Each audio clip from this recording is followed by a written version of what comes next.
Good morning, Rockets. Welcome to CRNN, Castle Rock News Network. I'm your host, Leif Wallace, and this is your co-host, Danny Hicker. Let's get into it. First off today, our own Danny Hicker will be interviewing Riker Heller about his new Would You Rather bulletin board. So, Riker, tell me about this bulletin board.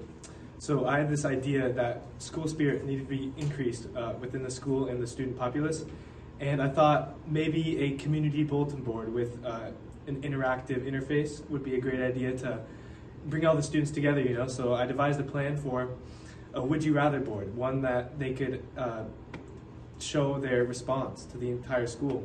Updated weekly, keeps the students' minds flowing. I think it's a great way to increase interaction within students and bring them together as a whole.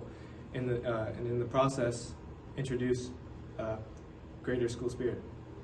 What made you choose a Would You Rather? I think it's just something that everyone has been, they grew up with. It's been ingrained in our mind, our bodies, as something that we find interesting and something we want to participate in. So I think it's just a great way to attack the students' youth and just an easy way to bring them all together. Back to you in the studio, Leif. Thank you, Danny. How were last week's sports, Ethan? Thank you, Leif. This week's sports were full of ups and downs. Boys varsity baseball won against Heritage with a score of 7-4. Boys varsity soccer lost 0-3 against Owako, and girls softball lost 15-1 against RA. Back in the studio. Thank you, Ethan. Now we will go to Riker Heller with the most recent weather forecast. Riker, how are we looking? Weather Rock says it's dry. Thank you, Riker. Danny, what is coming up in May?